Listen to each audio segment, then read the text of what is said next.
ये कहानी है दो मेंढकों की, जिसमें से एक पतला था और दूसरा मोटा। दोनों जंगल के एक छोटे से तालाब में रहा करते थे। बचपन के दोस्त थे दोनों, साथ में ही खेलते कूदते बड़े हुए थे। ये दोनों दिन भर तालाब में कूदते, उछलते, गप्पे लगाते और मस्ती किया करते थे। उन दोनों को ही तालाब के आसपास के इलाकों की नई नई जगहों में जाकर घूमना अच्छा लगता था। एक दिन ऐसे ही साथ में घूमते हुए दोनों जंगल के बाहर एक खेत में पहुंच गए। वहां उन्होंने देखा कि एक ग्वाला अपने गाय का दूध दो रहा है। उन्होंने कभी भी किसी को ऐसे दूध निकालते हुए नहीं देखा था। ग्वाले ने दूध निकालकर एक बाल्टी में भरकर रख दिया। ये दोनों उस दूध को देखकर बड़े हैरान हुए थे, क्योंकि उन्होंने आज से पहले इस तरह का सफेद रंग का पानी कभी नहीं देखा था। उन्होंने तो जंगल में सिर्फ तालाब का गंदा पानी ही देखा था। कुछ देर सोचने के बाद उन दोनों ने डिसाइड किया कि सफेद पानी में तैरने का मजा ही कुछ और होगा। क्यों ना आज इसमें तैर कर देखें। ये सोचकर उन दोनों ने एक साथ बाल्टी में छलांग लगा दी। वहां जाकर वो देखते हैं, अरे वाह, सफेद पानी, हमने तो ये कभी देखा ही नहीं। ये क्या चीज होती है। दोनों को मजे करने तो पसंद थे ही, तो दोनों वही मस्ती करने लग जाते हैं। कभी दूध में तैरते हैं, कभी गोता मारते हैं। खूब उछल कूद करने के बाद, खूब मजे करने के बाद, वो जो मोटे वाला मेंढक होता है वो कहता है, चल यार, अब घर जाने का टाइम आ गया है, जंगल वापस चलते हैं। वो पतला मेंढक भी कहता है कि हाँ यार, चलो चलते हैं अब। ये दोनों बाल्टी से बाहर छलांग लगाने की कोशिश करते हैं, पर वो बाल्टी बहुत बड़ी होती है, ये छलांग लगा नहीं पाते।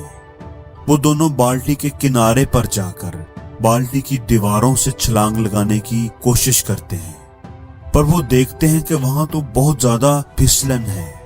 ये जब भी कूदने की कोशिश करते हैं, उनके पैर फिसल जाते हैं।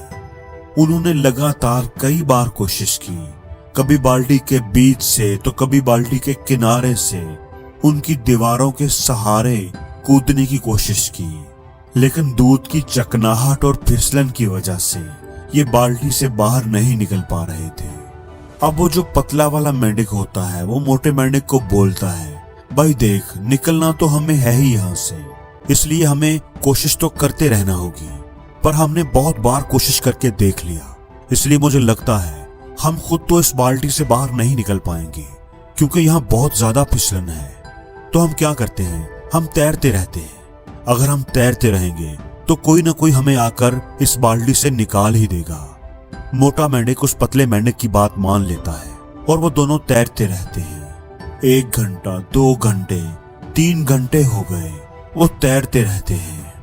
लेकिन इतना वक्त गुजर जाने के बाद भी कोई आकर उन्हें बाल्टी से बाहर नहीं निकालता। ग्वाला भी शायद दूध को रखकर भूल गया था या घर चला गया था। अब जो मोटा मेंढक होता है वो तैरते तैरते थक जाता है। वो कहता है, भाई अब मैं और पैर नहीं चला पाऊंगा, कई घंटों से तैरते तैरते मैं थक चुका हूं। वो पतला मेंढक कहता है, भाई देख, अगर तू पैर चलाना बंद कर देगा तो तू डूब जाएगा और कुछ देर में तेरी सांस रुक जाएगी और तू मर जाएगा। इस दूध में रहकर तो तू सांस भी नहीं ले पाएगा, और भाई मैं अभी मरना नहीं चाहता। तू पैर को चलाता रह, तैरने की कोशिश करता रह। वो मोटा मेंढक थोड़ी देर और पैर चलाता है और फिर कहता है, भाई देख, हमने एक दूसरे का बहुत साथ दिया है, हम दोनों बचपन के दोस्त हैं, आपस में हमने बहुत मस्ती की है, बड़ा अच्छा वक्त गुजारा है, हमेशा साथ रहे हैं। लेकिन अब मुझे लगता है कि आज ये सब खत्म होने वाला है। आज हो सकता है कि मेरी जिंदगी का आखिरी दिन हो। मैं और मेहनत नहीं कर सकता, मैं और पैर नहीं चला सकता, और अब शायद मैं डूब कर मर जाऊंगा। उस पतले मेंढक की आंखों में आंसू आ गए। उसके सामने उसके बचपन का दोस्त पैर मारना छोड़ देता है और डूबकर मर जाता है। ये सब देखकर वो पतला मेंढक और ज्यादा तेजी से पैर चलाने लगता है। उसके अंदर आग लग जाती है। अब कैसे भी करके मुझे इस बाल्टी से बाहर निकलना ही निकलना है, मुझे हार नहीं माननी। अगर मैंने भी हार मान ली तो मैं भी मर जाऊंगा। उसकी आंखों से आंसू निकल रहे थे। वो रो रहा था और तेज तेज पैर चलाता जा रहा था। दोस्तों, जैसा कि हम सब जानते हैं कि अगर थोड़ी देर तक दूध को हिलाया जाए तो उसमें से मक्खन बाहर आने लग जाता है। बिल्कुल ऐसे ही हुआ, क्योंकि बहुत घंटों से वो दोनों मेंढक उस दूध में पैर चला रहे थे, इसलिए उस दूध से मक्खन बाहर आने लग जाता है। साथ ही कुछ घंटे रखे रहने की वजह से दूध कुछ जमने भी लग जाता है, दही जैसी शक्ल में आ जाता है, गाढ़ा हो जाता है। दूध के जमने और मक्खन के आ जाने की वजह से मेंढक देखता है कि दूध थोड़ा गाढ़ा हो गया है। उसके ऊपर एक तह सी बन गई है, मक्खन सा बन गया है। अब वो मेंढक उस मक्खन के ऊपर बैठकर पूरे जोर से एक छलांग मारता है और बाल्टी के बाहर आ जाता है। बाल्टी से बाहर आने के बाद कुछ देर तक तो उसे समझ ही नहीं आता कि आज उसके साथ क्या हुआ। उसका सबसे अजीज दोस्त, उसके बचपन का यार, आज उसकी आंखों के सामने डूबकर मर गया था। और उसकी मौत क्यों हुई? क्योंकि उसने हार मान ली थी।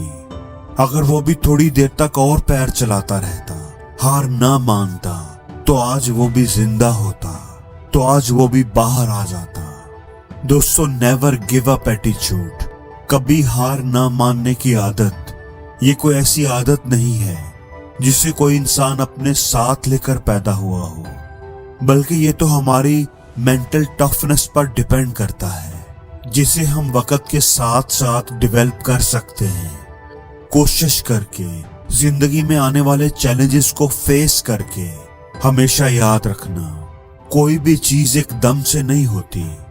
दूध का दही जरूर बनेगा, लेकिन उसमें वक्त लगता है। और कोई भी चीज नामुमकिन भी नहीं। अगर हम हिम्मत नहीं हारते, अगर हम कोशिश करते रहते हैं, तो चैलेंज चाहे कितना ही बड़ा क्यों ना हो, काम चाहे कितना ही मुश्किल क्यों ना हो, हमारी मेहनत, हमारी हार ना मानने की आदत कोई ना कोई रास्ता जरूर निकाल लेती है। हो सकता है जिंदगी में अभी तक हमें वो ना मिला हो जो हम चाहते हैं, लेकिन लाइफ में मिलता उन्हें ही है जो हार नहीं मानते।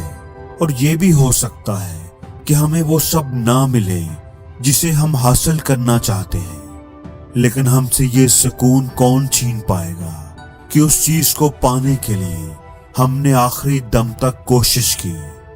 एक बात हमेशा याद रखना दोस्तों, हम हारते तब नहीं जब लोग हमसे कहते हैं कि तू हार गया, बल्कि हम हार तब जाते हैं जब हम खुद हार मान लेते हैं।